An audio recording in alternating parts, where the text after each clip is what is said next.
Welcome to the Tarryn Reeves Show, where your journey to empowerment takes center stage. I'm your host, Tarryn Reeves, best-selling author and publishing expert. Together, we'll dive into the hearts and minds of visionaries, disruptors, and trailblazing leaders to explore the most compelling and thought-provoking ideas in life, business, and marketing. Let's inspire, impact, and ignite. This is the Tarryn Reeves Show.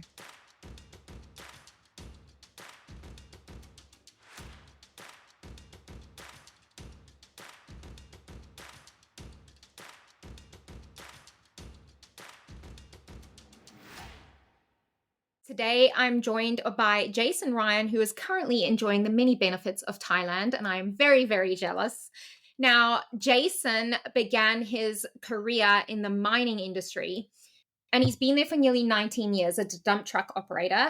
He quickly advanced to mining manager within 5 years due to his entrepreneurial mindset. He's now decided to take the insane leap to start his own business in the Thrive Dojo. But his leadership has earned him numerous industry awards over the years for safety, innovation, and cultural transformation. Jason's overseen 3 mine sites and more than 700 employees.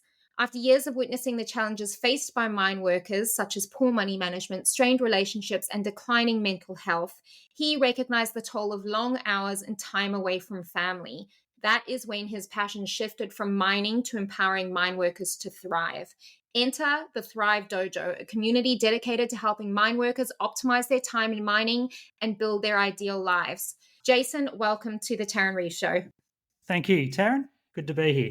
Good to have you. Now, as someone having worked in the mining industry myself in the railway, and I ended up actually marrying a mine worker, I can speak firsthand about that strain that type of industry does have on a relationship, on a family, on a man. And it is so refreshing to see somebody working in the space to help combat those things so that our men can thrive. So you've seen all of these things happen over the years, but was there any pivotal turning point or any specific incident when you went, you know what? I have to do something? Yeah, there's a couple of things. Firstly, probably employed over 800 people in my time in mining. So that's taking them through the interview process and then actually understanding what it is you get on the other side. And what I found is a pattern of people eager to get into the industry to make the extra money. But the first thing they do is look at how much extra can they loan once they realise how much they can earn. So they don't actually get any benefits out of the time in mining apart from increasing their lifestyle. And I always wished, especially the young guys and girls that come into the industry, I wished that I could sit them down and talk to them about money before they started, but it just isn't appropriate to do that. So that's why I always had this bit of an itch to go on the other side and actually help people make the most of their time in mining. So that was a pretty big one. The other one was just the fact that so much of the mental health topics and initiatives that are put out, all last minute stuff. Like when your mental health is in such a bad place that you need to go and talk to someone, need to get help for it, but there's not enough information or tactics out there for people to be able to be proactive and actually build themselves some resilience so they're not in a mental health crisis. So probably the 2 things that really itch me to make a difference. And I can see that there's some really good tools that we could teach people to live by that will really help them in the mental health space. Yeah, I 100% agree. And I think it's such a pity that even the schooling systems, and it's not just the mining industry, the schooling systems aren't set up to teach our kids about money. Like I sure as hell never learned anything about money in school. And then you're thrown into the workforce and you're suddenly earning 6 figures at the age of 23 or whatever it is. And then you tend to go a little bit crazy, right? There is a pattern there that you tend to go a bit crazy and you get into debt or unhealthy patterns of spending. And then you're locked into that, well, I have to keep earning this amount of money, even if I'm unhappy because I have to pay off my debts. Do you believe that that's correct? Yeah, 100%. And I think it's also a matter of people not really knowing who they are. They haven't done the internal work to really understand who they are. And that leaves them in a position where they're trying to show off to the neighbours, keep up with the Joneses. And the other thing is, especially guys that get into mining, they leave their family for a week or 2 weeks at a time. Yeah. And they feel guilty that they're leaving their family behind. So they feel the need to buy the latest toys and things like that to fill the void. But it takes them to spend a lot of money to realize that that isn't the answer. Yeah, Yeah. absolutely. So are you specifically talking about fly in, fly out workers or just mining in general? Mining and heavy industry, fly in, Mm. fly out workers probably have it the toughest because they're Yeah. away from home. What I see is a pattern of them getting into the mining, getting the bigger wage, trying to fill the gaps with toys and celebrate the extra money. Before they know it, they're still living paycheck to paycheck. They're still having to find the money to pay bills. And then after a while, they realize they need to go back to mining for the next swing. They don't want to leave their family and they start to feel trapped because when they start looking at other jobs to get out of mining, they realize they can't afford to live on a wage from any other job. So they need to Mm. keep that wage, and they affectionately call it the golden handcuffs. And it's a big thing in the mining industry and really plays on people's mental health. Yeah. So, how do you think that the mental health struggles within the mining community have affected you personally? Have you had a direct experience with somebody who's really struggled with that, or is it just something you see generally?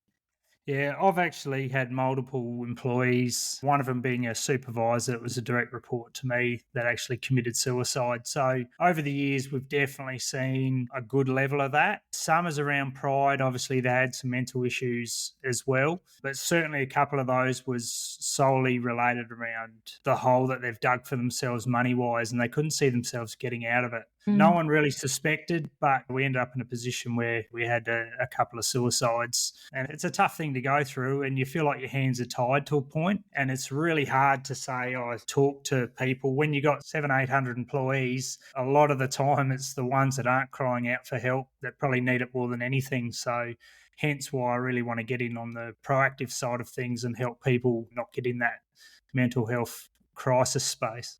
Yeah, definitely. I think it's a very sad situation that we find ourselves in as a society that I guess we've programmed our men to not feel or not express emotions. And I know as a woman that it's so important for the men around me to express feelings, and otherwise how are you supposed to know? And women are very, very emotional, we're very intuitive, those sorts of things, and our Yeah. men, especially in Australia, my goodness, are taught stiff upper lip, and especially in heavy industry and mining, this very toxic masculinity, if you like, Yeah. that really needs to be addressed and turned around. I'm not saying walk around crying all the time, but if you've got feelings, we've all got feelings, but it's okay to talk. And we are seeing movements like, what is it, Talk to Me, Bro? And now the Thrive Dojo. And I think that it's such a wonderful move to help our men and therefore our families and our communities, our societies become better, if Yeah, you like. absolutely. Absolutely. And one thing I did see in the industry is a real hunger from partners. They feel a little bit helpless to help their Yeah. partner, and you can see a real hunger for them to want something a little bit different. And I think Mm. what we at the dojo will bring, keeping in mind I've been coaching for quite a few years now, mostly one-on-one coaching, and we're only just launching this week the dojo. And the intent of that community is there's going to be trainings in there, a lot of proactive stuff, a lot around the finances, everything from checklists, cheat sheets, how to set yourself up for turbulent times in the economy, how to set yourself in the best position if redundancies come around, and those sort of things. So there's something for everyone. But what we also want to do is work really hard on building a good culture in the dojo as well, so that people come along and there'll be people ahead of you, people behind you, and it's about the community working together to get the best outcomes. And that might be helping people get promotions, helping people get jobs in the mining industry, helping them set up the structure of their money. And then there's a whole heap of proactive stuff around health, relationships, mindset, and then obviously the money. And what it does is it changes the mindset around the money mindset. So they go from sort of money slipping through your fingers to actually put some structure there and get a bit of excitement around watching it grow, watching that net worth increase. But the thing with our setup, we've got a program called Focus 5, and that's about brutal facts talking honesty, being honest with where you are and how you're actually traveling, making sure you know your starting point. So when we put goals together, you're more likely to hit your goals because you know your starting point. Then we talk about body. We have a lot of challenges, a lot of really good information, but ultimately it's about the community working together to be better at the end of this month than you were at the end of last month when it comes to your health. And the same with relationships. You'll find that when you get your health right and you get your relationships right and you get your money right, it's like eating the elephant one bite at a time. They actually all feed off of each other.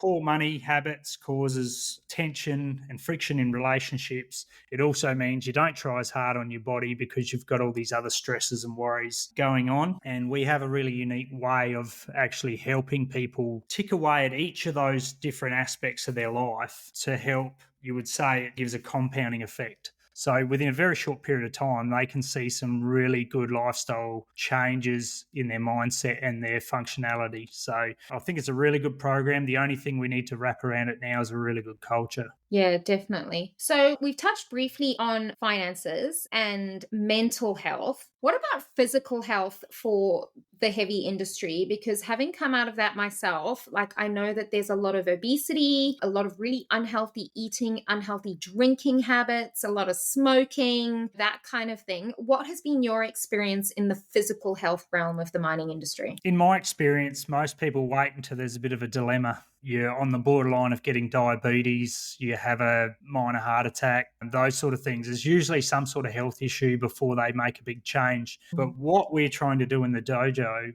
is one, scout people out that honestly want to make the change. They feel a bit stuck and they're looking for something different in that space in their lifestyle. And I guess the results that we deliver are quite quick, though you don't get the whole plethora of results until you've been doing it for some time, but you can really see that the results will come. You can see how easy it is to get the results. And I think that helps people that are stuck in eating poor food and that sort of thing. We actually try and change people's identity. So we chip away at it. We get them around better people.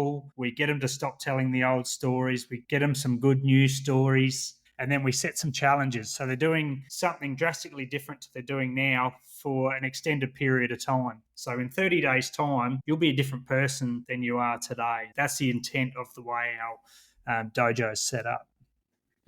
Nice. Now, mental health and suicide are obviously very serious concerns within the industry, serious concerns in general. But specific to the industry, what do you believe needs to change to address these issues? Okay, there's probably two main things that concern me. One is the drug testing on sites. Things like THC stays in the system for a long time. If they went to mouth tests, people would probably take less harder drugs. It's not a topic that a lot of people like to talk about, but the problem is with that sort of testing regime, people will try and take a drug that is quicker to get out of your system, which means they're taking harder drugs.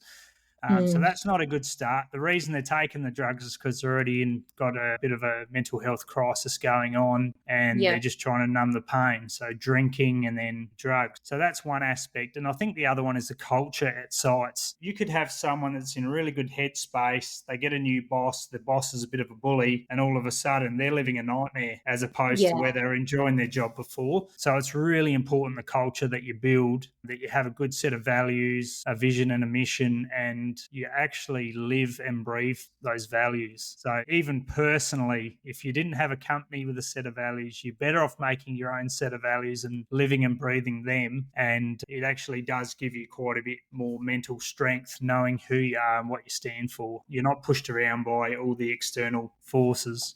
Yeah, Absolutely. absolutely. Now, you've been coaching for a while and you've obviously managed and led lots of people throughout your career in the industry. But I know that you've seen how quickly a life can change with the right guidance. We're chatting about it right now. Can you share some success stories of people that you've mentored? Yeah, absolutely. So there's probably a couple. One in the mining space, bringing leaders up. I was never a fan of if you're here longer, you get opportunities. It's more on merit based. So I can pick leaders out of the crowd and I'm willing to putting them into a leadership position when they're not quite ready for it, but you can tell they've got that ceiling that's quite high. So they've got a lot of growth to go.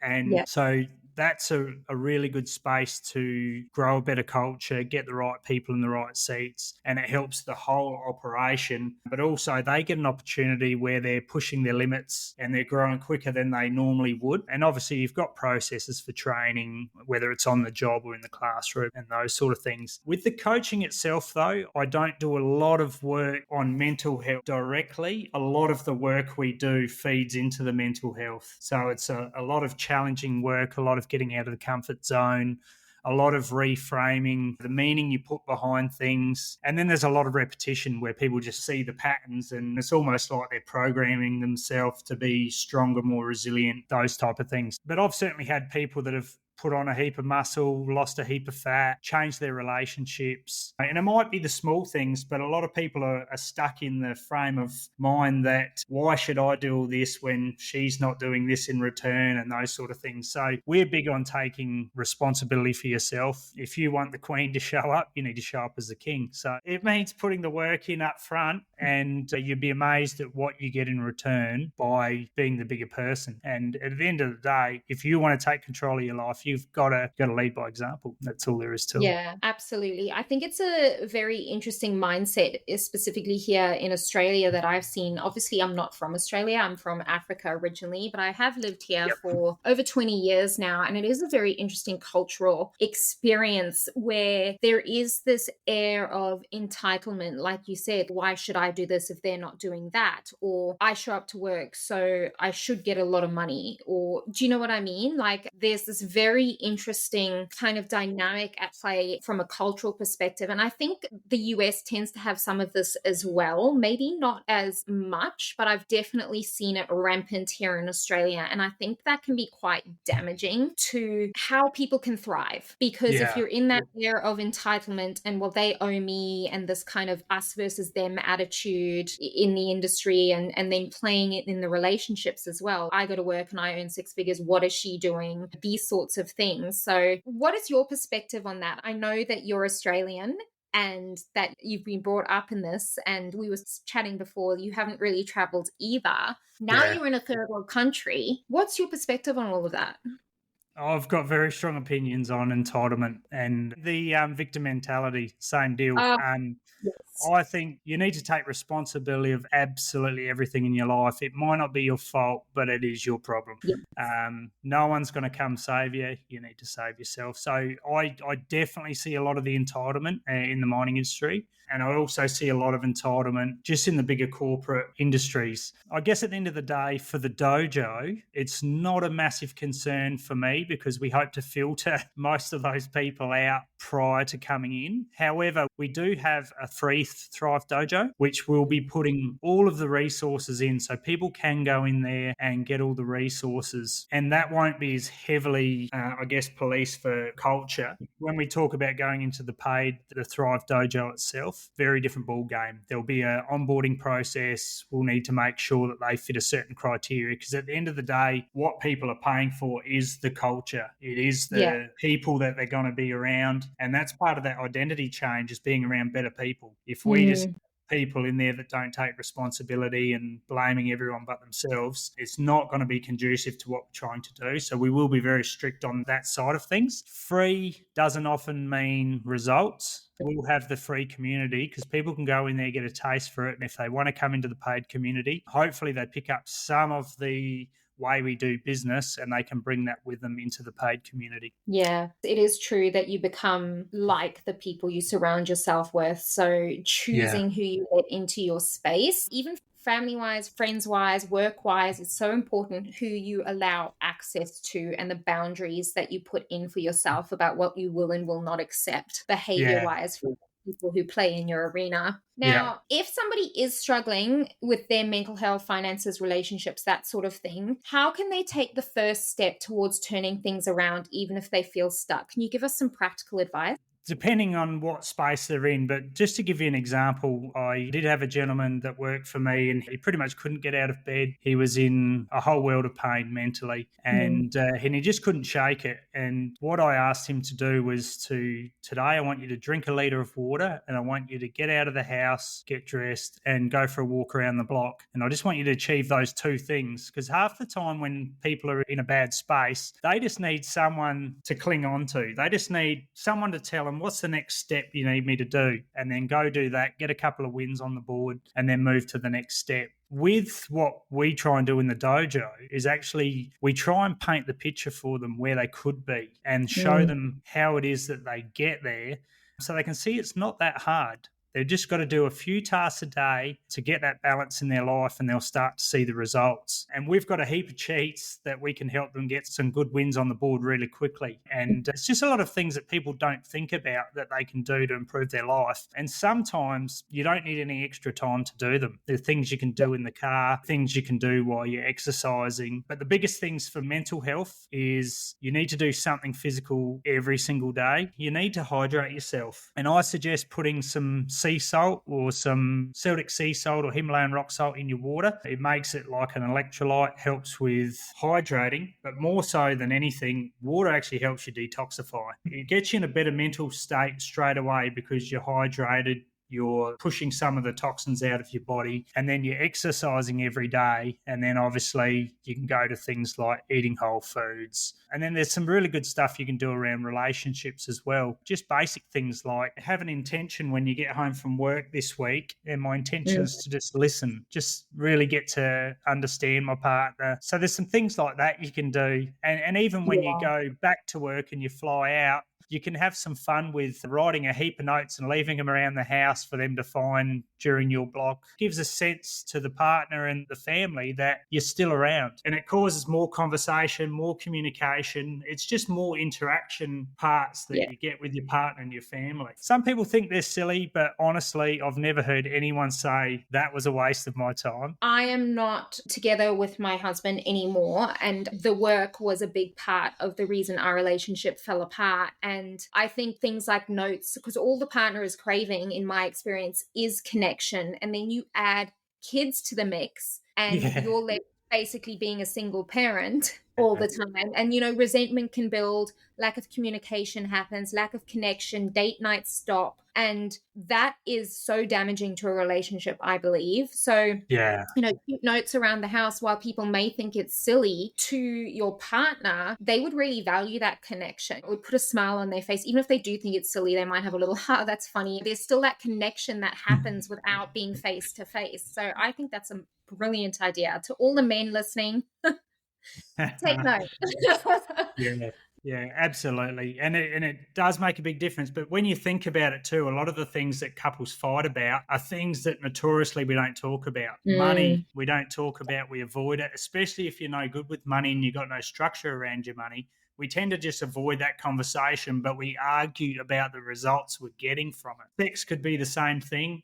Yeah. Someone's not fulfilled because they're not communicating their desires. And same thing, you might fight about something else, but the root cause is the thing you're not communicating about. Yeah, 100%. Absolutely. So my question then becomes, within the dojo, do you teach people what I call conscious communication? Do you teach people how to have these hard conversations, broach these topics that maybe are still a little bit taboo? For sure. We don't get too technical about it, but we talk about it regularly in our Mm. coaching. So we'll have threads about it, we'll have cheat sheets, you'll have lessons, and then we'll have Q&A sessions where people can actually ask the questions. And if we can normalize it by talking about it a lot in the coaching group, it'll make it a lot easier for them to have those conversations outside of the coaching group. Now, one thing Mm. we're doing quite uniquely is we're actually inviting partners to become part of the group at no extra Mm. charge. It'll be a whole separate setup, so they're not going to be under the same account. They'll have their own Yeah. account. It'll be free, but when you come for coaching, part of the coaching is your partner, your family. So we want them to be involved in it. So then they're having those conversations openly in the Mhm. group, or at least part of the conversation. Even if Yeah. they're just listening to it, now they've got something more to talk about outside of the coaching in their personal time. Yeah, I think that's brilliant. Now, I'm curious how your own experience in mining has influenced the way that you specifically approach mentoring and leadership. Certainly, in later years, we grew to well over 700 employees, and we do a lot of road shows across 3 mine sites, 4 crews. It's significant. I think to get across all our crews, it's something like 25 meetings we've got to go to meet with all our crews. So it's quite significant. So a lot of talking in front of groups. You understand and you get feedback on what's working and what resonates with your crews, what makes them want to change, and you integrate that into what you do. So a lot of time talking in front of people, a lot of video recording messages, especially during COVID. We put a lot of messages out by video. And then I had just such a good quality leadership team working for me that you're throwing ball with people that think really well, are quite productive, that hold you to account. And we bred a really good leadership culture in my time there. So that's certainly helped me when it comes to mentoring other people. And I probably see myself more as a mentor than a coach, hence Yeah. why I really want to build the community side of things. So it's not all about me, it's about them, the results they're getting, them working together, and I'll just put the sugar on top. We could all do with a bit of sugar, right? Now, if you could send one message, just one, to mining companies about the well-being of their workers, what would it be? The biggest message I would say is get them some real support. Get them something. And I do see mining companies get personal trainers and those sort of things, which it does get more people into the gym, which is fantastic to see. But something more holistic that covers relationships, your health and wellness, your mindset, your money. If mining companies could back something like that for their people, it would make a huge difference. There's all different cultures. There's a lot of victims and poor me's out there. They're the sort of people that would take a while to grow up to want to join something like this anyway. They don't see the point of being proactive around those things. They leave it until it needs to be reactive. But if I could say one thing to mining companies is do your homework, find someone who's good, and actually even go out and get their help and bring it back there for the crews. Because if you had all your crew members in a good mental health space, it'll be so much easier for them to come back to work. They'll be so much more pleasant. There'll be more mental capacity to learn and grow and get better at what they do out there. So I think it would pay dividends for mining I companies. couldn't agree more. There'd be less staff turnover. There'd be a happier workforce, which means a more For productive sure. workforce. And as a business owner, who wouldn't want that? Absolutely.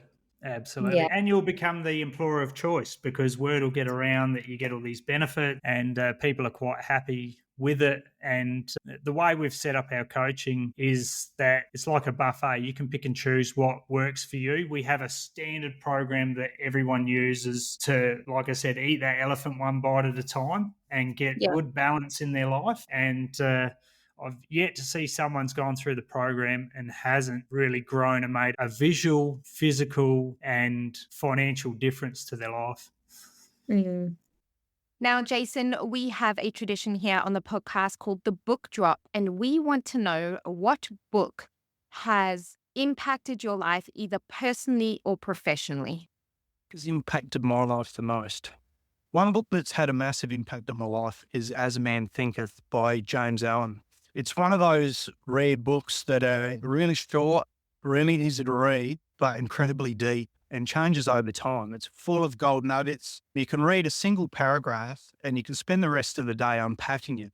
And what I love most is how, as you grow and mature yourself, the book evolves with you. It starts to pull new meanings, deeper meanings, and you look at things differently. And it keeps the journey going. It's actually a book that I used to carry around with me all the time, and I gave it away quite often and had to reorder books for myself. So it's a pretty crazy book, and it's made a big impact on my life. I read a lot of books and I listen to a lot of books. That's the one that I keep going back to. It's like my comfort book. I always know there's a gold nugget in there that's coming for me. So it's taught me how to think, show me how my thoughts shape my reality, and help me define who I am and what I stand for. And I think they're the two most powerful things, who I am and what I stand for. Because when you go into a shopping centre and there's some people hassling you at the door to raise money for something, if you know who you are and what you stand for and you've got those things pre-organised, it's easy to say no. I donate to this charity or I put time into this charity. it makes life heaps easier because you know it's really easy to build boundaries. So that's probably the book that's really impacted my life the most, and it's one that I still continue to read to today. Yeah. Well, Absolutely. Jason, I love what you're doing with the Thrive Dojo. Thank you for leading the way in making our mining industries better. And who knows, maybe the Thrive Dojo will go global at some stage so we can live outside of Australia, which would be so epic. I can definitely see that happening for you. For those of you who want to check out the Thrive Dojo or just go and hang out with Jason, connect with him on social media, I'm going to pop all of those links in the show notes. So definitely go and check them out. Jason, thank you so much. No worries. Thank you. It's been great to talk. That's a wrap on today's episode. If you love the insights and inspiration, don't let it end here. Hit subscribe to stay connected and turn your visions into reality alongside our community of changemakers. I'm Tarryn Reeves. Thank you for joining me. And remember, your story has power. See you in the next episode.